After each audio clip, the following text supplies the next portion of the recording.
Magandang umaga po sa bawat isa.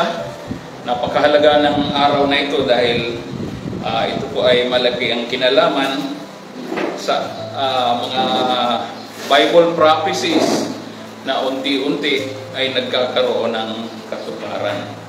So, sa isang mananampalataya at estudyante ng Biblia, kung ikaw po ay nakakapag-aral ng salita ng Diyos, dapat alam po natin na ang nangyayari sa buong mundo ay nakapokus or nagre-revolve doon sa bansang Israel. Mula pa sa simula ng kasaysayan sa Biblia, makikita natin na ang bansang Israel ay lagi pong nababanggit. Siya po ang pinakasentro ng mga biblical prophecies na nagaganap.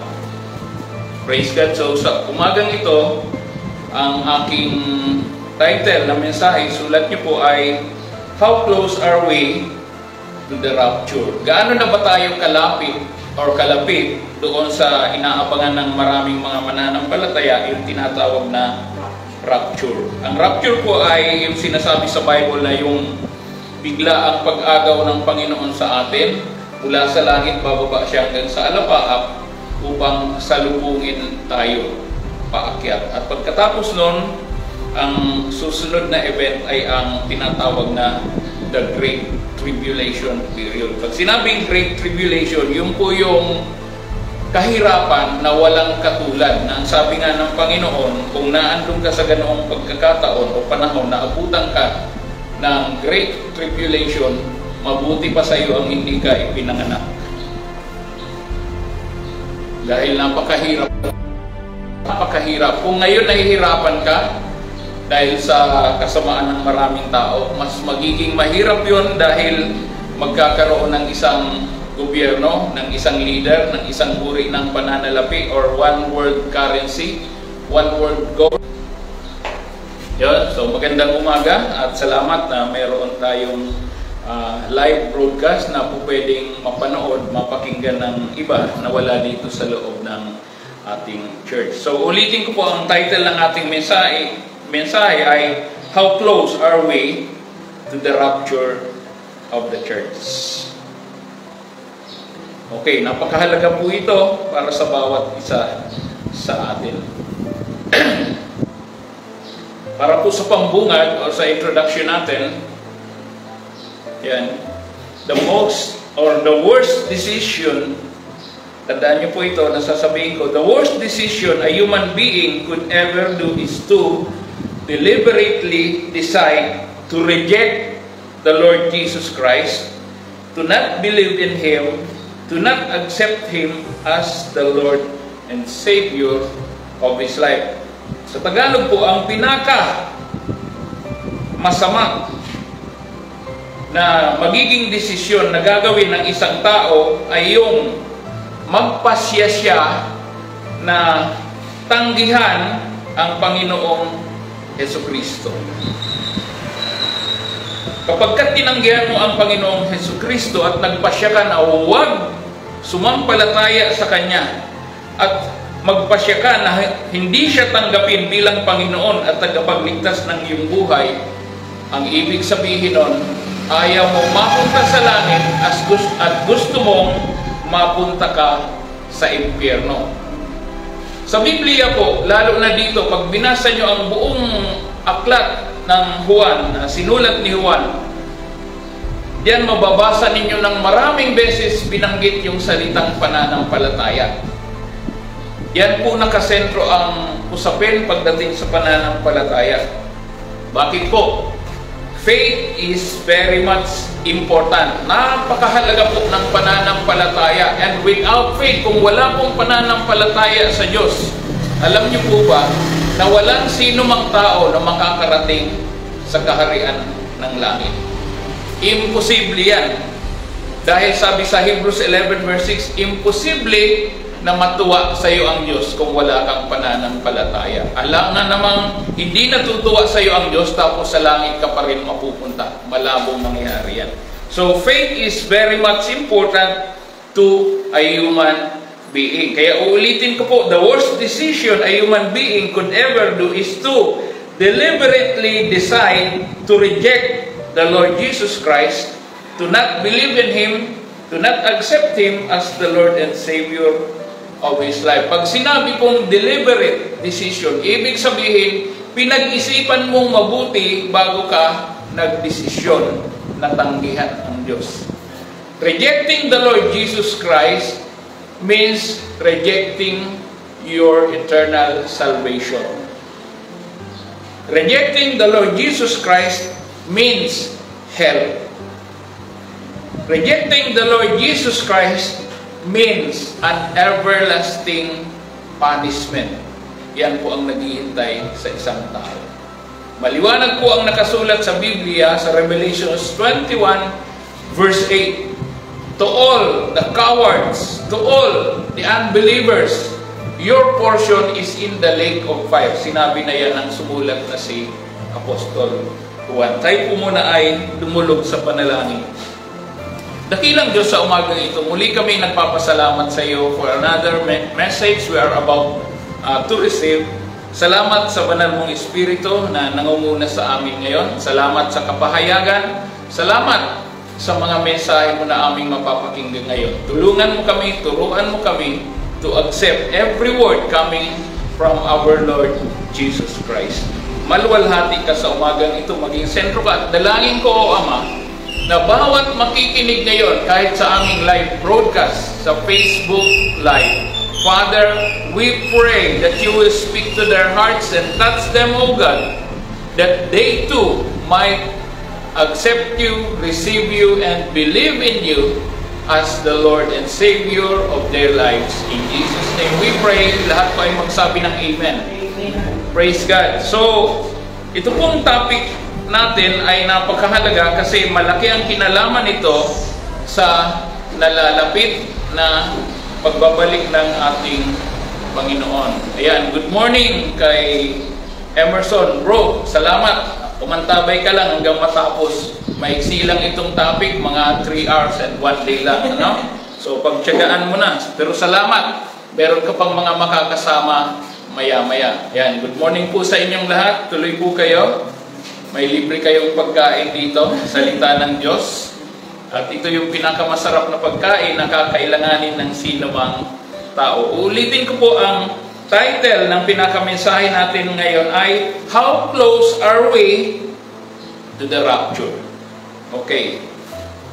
Kung inyo pong naaalala na Sabado, biglang inatake ng mga Hamas ang bansang Israel ng umaga, mga 8 o'clock in the morning.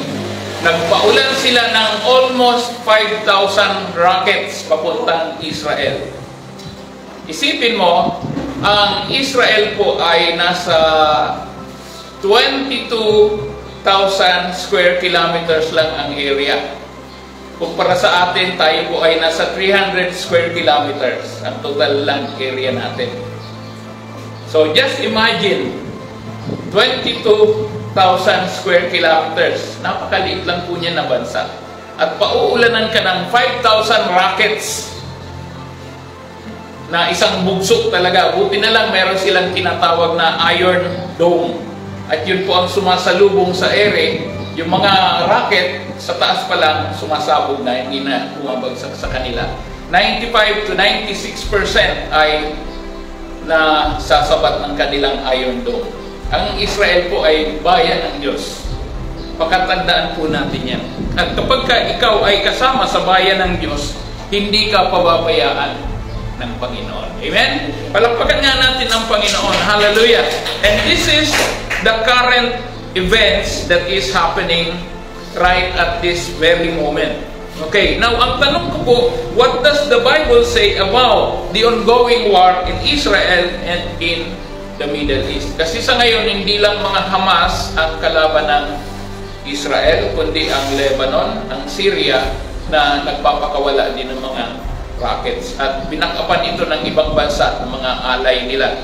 Okay, yung Hezbollah, yung Hamas, at itong mga Syrian, sabay-sabay ngayon na kumakalaban sa Israel. Mamaya, makikita nyo, nakasulat naman dito, madadaanan natin the very reason bakit noon pa sa Old Testament, from the very beginning, hindi na nawala ng kaaway ang Israel. Malaki po ang kinalaman niyan. Bakit po? Merong mga prophecies that revolves around Israel. At ang agenda ng Panginoon, yan ang ayaw na ayaw ni Satanas na maganap. Kaya galit na galit siya. At marami siyang ginagamit ng mga kasangkapan para guluhin ang bansang Israel. So the ongoing war in Israel and in the Middle East has something to do with the prophecies written in the Bible. And this is the current events. Ang tawag po yan ay the signs of the times. Yan po yung mga palatandaan. Dahil tayo po ngayon, tandaan po natin, we are living in the last days. Yan. Last days po ang tawag niyan. Ay, good morning po kay Sir Eduardo Eri Ignacio. Salamat sa pakikinig at tabayanan mo po hanggang matapos ang ating mensahe dahil ito po ay napakahalaga na malaman ng bawat nakakarinig ngayon. At ito po ay ginagawa natin ng karamihan sa mga ngaral ng salita ng Diyos upang ipaalam na as much as possible, meron tayong relasyon, tamang relasyon sa ating Panginoong Jesucristo. Tandaan po natin, all of the Bible prophecies revolves around Israel and Israel revolves around Jerusalem. Okay, gusto kong buksan po muna natin ngayon ang ating mga libro or Biblia sa Awit 122 verses 1 up to 3. Sa New Living Translation, yan, para yung mas magaan intindihin ito. Sabi ganun ang sumulat na si David, I was glad when they said to me, let us go to the house of the Lord. And now here we are standing inside your gates, O Jerusalem. Jerusalem is a well-built city. Its seamless walls cannot be breached.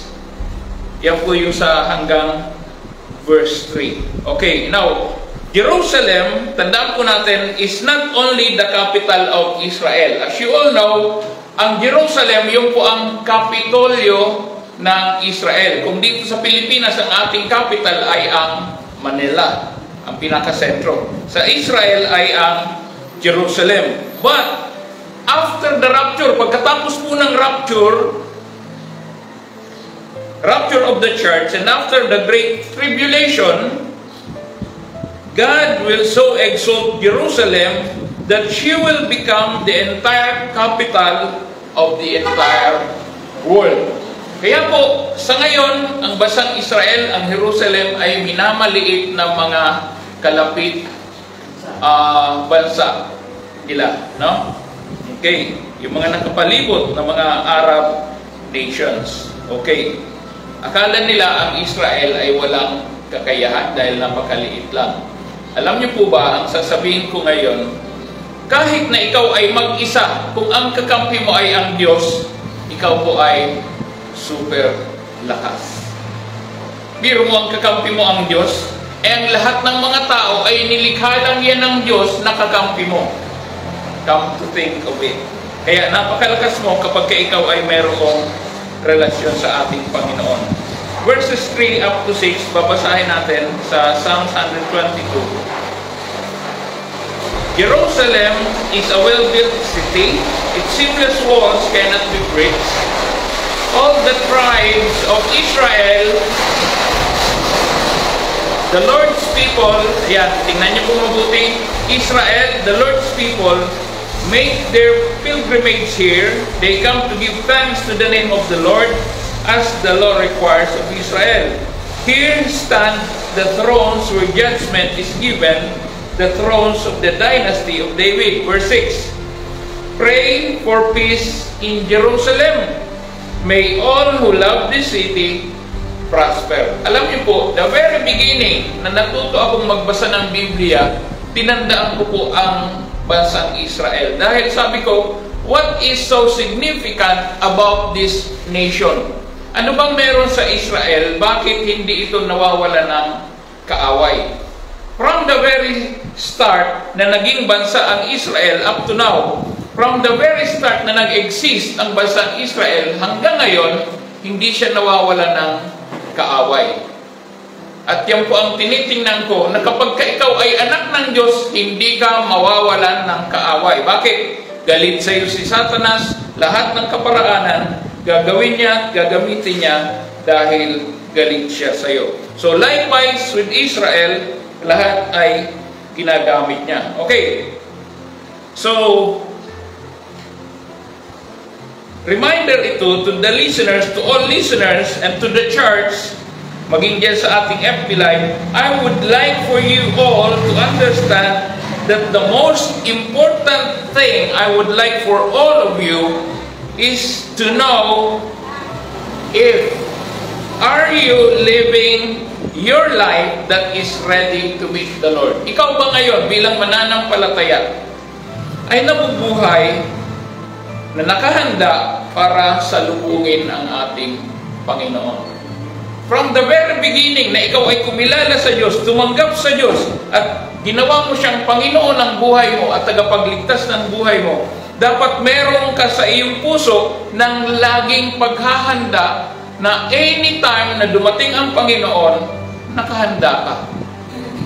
Dahil hindi na po yan mauulit. Once na nangyari yon, hindi mo na mababawi. Pag ikaw napuntang impyerno, hindi ka na makakaalis doon. Dalawa lang ang lugar na nag-aantay sa atin, impyerno at ang langit. Wala pong iba. Yan lang ang nakatala sa Biblia.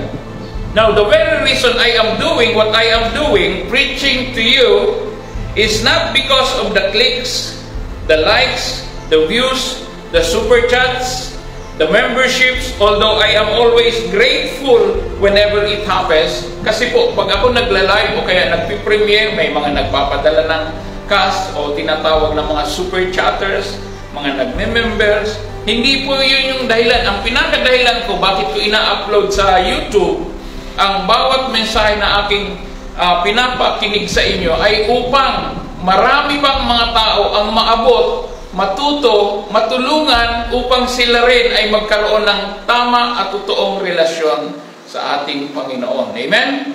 Yung po ang pinakamahalaga sa isang tao, ang magkaroon siya ng isang tunay na relasyon sa Diyos. Dahil walang sino man na po pwedeng mag-transform, magbago ng buhay ng isang tao maliban sa Diyos na sumasa iyo. Kung wala kang relasyon sa Kanya, malabo na magkaroon ng pagbabago sa buhay mo. Okay, but the most important thing to me is to bring you all to Christ, for you to have a right relationship, a genuine relationship with Christ, and to make yourself prepared for the turn of events that is now very close to us. And this is what I want you all to know. Yung po ang pinapaabot ko sa inyo at sa lahat ng nakikinig sa akin ngayon. We are now living in the end times, and we are now in the fulfillment of the Bible prophecies from the Old Testament. They are now being fulfilled one by one. Halos karamihan sa mga propesiya na sinabi sa lumang tipan ay unti-unti nagkakaroon ng katuparan. Para lang maalaman po ninyo, nakasulat sa Bible, sa Revelations, chapter 16, pag binasa nyo sa verses 10, 11, and 12, nakalagay doon na darating ang araw na ang River Euphrates ay matutuyo. At kung inyong hahanapin sa Google, i-search nyo po, ang River Euphrates ay halos konti na lang ang tubig. Nung kami po ay nandoon sa Iraq, nakikita ko pa yan, na napakalalim ng tubig yan, napakalakas ng agos ng tubig yan. Pero ngayon, halos wala na pong tubig. Ano ibig sabihin nun? Kung ano ang sinabi ng salita ng Diyos, magkakaroon ito ng kaganapan, ng katuparan doon sa proper time na sinabi ng Diyos sa Biblia. Amen? Tandaan po natin yan. Kaya kayo po ng mga nakikinig, nanonood sa umagang ito, tandaan nyo po, bawat salita ng Diyos, sa ayaw nyo at sa gusto nyo, sa maniwala kayo o hindi, magkakaroon po yan ng kaganapan. Kaya pag sinabi ng ating Panginoon na ang sino mang sasampalataya sa Panginoong Hesukristo ay hindi mapapahamak, magkakaroon ng buhay na walang hanggan, mangyayari yan. At ang sabi niya, ang sino mang hindi sasampalataya sa ating Panginoon ay hinatulan na. Ang naghihintay sa Kanya ay ang kahatulan at ang puot ng Diyos. Kaya nga para sa akin napakahalaga na meron tayong totoo at tamang relasyon sa ating Panginoon. Walang ibang itinuturo ang Biblia na dapat sampalatayaan ng isang tao maliban sa ating Diyos. Sa ating panahon ngayon, ang pangalan ng Panginoon ang ibinigay na pangalan para sampalatayaan natin. Kagaya po ng nakasulat sa Gawa, Kapitulo 4, talatang 12, kung inyo pong babasahin, gusto kong basahin sa inyo para po maintindihan natin. The Book of Acts or the Acts of the Apostles, chapter 4, verse 12, ang sabi po rito, there is salvation in no one else. God has given no other name under heaven by which we must be saved, the name Jesus Christ. Si Jesus lang. Makikita niyo po yan sa verse 11. For Jesus is the one referred to in the scripture where it says, the stone that you builders rejected has now become the cornerstone. There is salvation in no one else. God has given no other name under heaven by which we must be saved. Ganun din po ang sabi sa John chapter 3. Para lang masuportahan natin ang claim ng Biblia, John chapter 3, verse 14 hanggang 18. Babasahin ko po isa-isa. And as Moses lifted up the bronze snake on a pole in the wilderness, so the Son of Man must be lifted up, so that everyone who believes in Him, Jesus' name will have eternal life. Verse 16, for this is how God loved the world, He gave His one and only Son, so that everyone who believes in Him will not perish but have eternal life. Verse 17, and God sent His Son into the world not to judge the world, but to save the world through Him. Verse 18, there is no judgment against anyone who believes in Him. Ang sino man daw na sumasampalataya kay Jesucristo, walang kahatulan na nag-aabang sa inyo. Subalit, ang sino man na hindi sumampalataya sa Kanya ay binigyan na ng hatol sapagkat hindi siya sumampalataya sa nag-iisang anak ng Diyos na si Jesucristo. Hallelujah. Tandaan po natin yan. Yan po ay binasa ko lang just for all of you to know, understand, and believe. Yun po yung pinakamahalaga. For every one of you to believe, the only name given on earth is the Lord Jesus Christ. Now, it is the calling, the burden, the mandate, the passion for the lost souls, the marching order given by God is so important para sa akin, para sa sino mang mangangaral ng salita ng Diyos. So you might want to ask me, how do I make myself right with God? Paano ko ba gagawin na maging tama sa harapan ng Diyos? Number one, how do I make myself right with God? Number one is for you to recognize yourselves that you are a sinner. Tanggapin mo, aminin mo na ikaw ay isang makasalanan. Kilalanin mo na ikaw ay makasalanan. Walang sino mang tao na hindi nagkasala. Romans chapter 3 verse 10, 11, and 12, verse 23, lahat yan ay nagsasabi, for all have sinned and fall short of the glory of God. Walang exempted. Lahat ay makasalanan. Number one, ulitin ko, how can I make myself right with God? Number one is to recognize yourself that you are a sinner. Number two, be willing to repent of your sins. Dapat meron kang willing or kagustuhan na pagsisihan ang iyong mga kasalanan. Pag sinabing repent is to turn away, pagtalikod sa iyong mga kasalanan. Otherwise, babalik-balikan mo yan. Kaya makikita mo na ang isang tao na sumasampalataya sa ating Panginoon, hindi siya nagpapatuloy sa pagkakasala. Bakit? Nagkakaroon siya ng banal na takot sa Diyos. Nakatanim yun sa kanyang puso at yun ang nagiging dahilan, nagpapatunay na ang isang totoong anak ng Diyos, mayroong tamang relasyon sa Panginoon ay mayroong pagbabagong nagaganap sa kanyang buhay. Ang tanong, tayo ba ito? Alam ba natin yan? Meron nga bang pagbabagong nagaganap sa atin? Kasi kung wala, mag-isip-isip po tayo. Sabi nga ni Paul, examine yourself if you are in the faith or not. Number 3, you have to receive Jesus Christ and believe in Him. Yan, chapter 1, verse 12.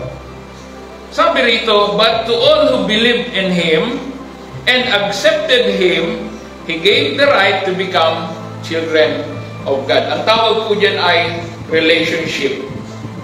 Kapag ka ikaw ay sumampalataya kay Jesus, tinanggap mo si Jesus, binigyan ka ng Panginoon na magkaroon ng karapatan para ibilang sa kanyang mga anak.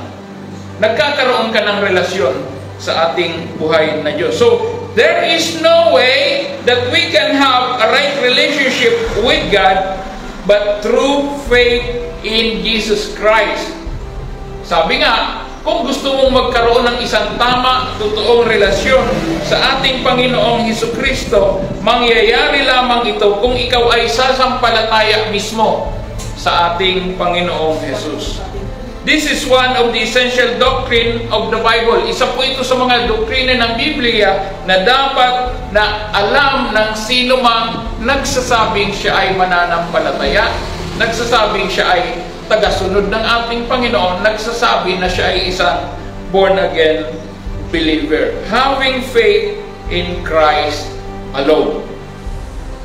It is my prayer that none of you will be absent in eternity. Isa po yan sa aking panalangin, na lahat ng nakakarinig ng aking mensahe ngayon, nawa, hindi kayo maging absent pagdating sa eternity, sa kalangitan.